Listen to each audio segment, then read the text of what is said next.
When I finally got tired of failing on YouTube, I just stopped. And surprisingly, it resulted in a lot of momentum for my YouTube channel that was otherwise dead. Now, I ain't saying this solved all my problems, but my viewership instantly skyrocketed, and I ended up making like $16,000 in monthly mentorship subscriptions. And recently something clicked. I had my trials and tribulations with this YouTube channel over the last 13 years, but for the first time, I realized my channel always gains momentum when I'm bored. Why?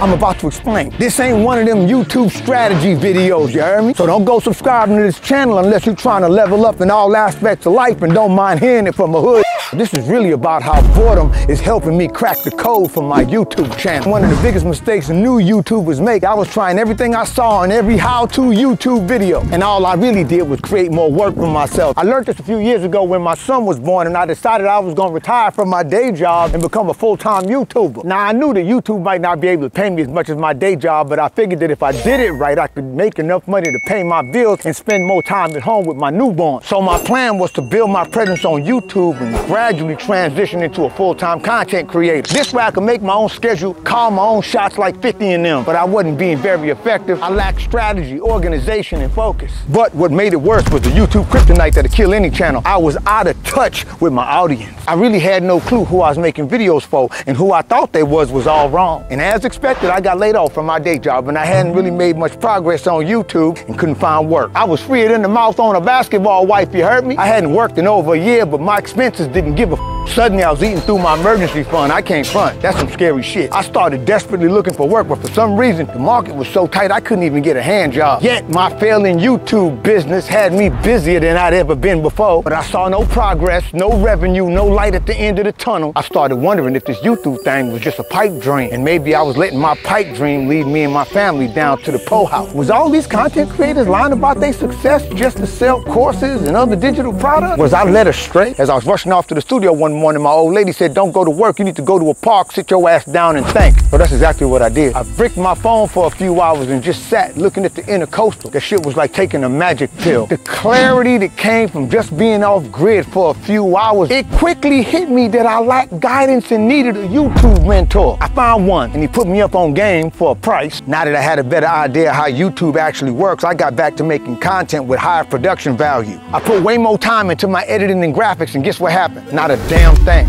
My videos was taking 2-3 weeks to make. I was filming during the week. I was filming on the weekends, post them, and nobody would watch them. One day while I was filming at the park, I just ran out of inspiration. I just put my camera down, sat my ass on the bench, thinking for a few hours. And once again, it hit me. I remember people always telling me, man, YouTubers have to know their audience. But you know what they left out? As a YouTuber, I also got to figure out how my audience got to know me. I knew in that moment that if I could answer them two questions accurately, it would change my experience as a YouTuber exponentially. But when I got to researching some of my most successful videos, some of them was 11, 12 years old. I realized that most of my audience found me when I was making the most low-tech, stolen webcam swap meet content. It looked like my shit was filmed in prison. Wait, I actually, a couple of them episodes was filmed in prison, but my message went deeper than whale shit, you heard? And those was my best performing videos. You know what that told me? My audience didn't just want entertainment from me, they wanted substance. That's how I first built my brand. And I was like, thank God that's what my audience wanted, because them sketches was getting expensive as f.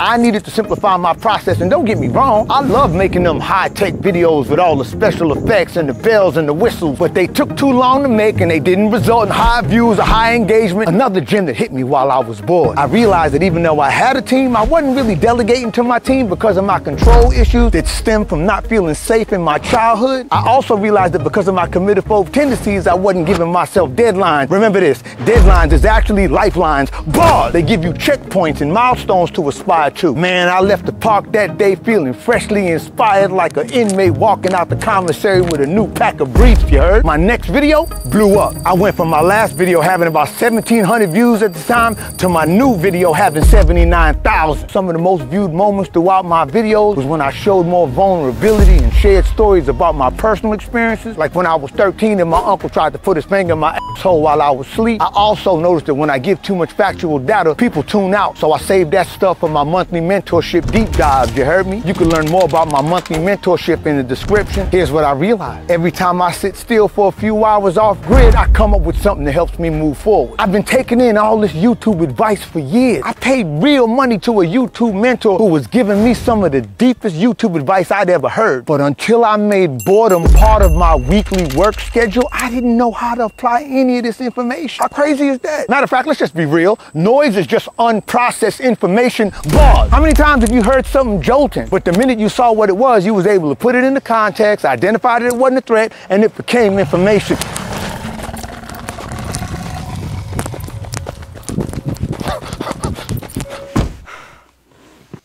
What the f was that? Y'all heard that shit?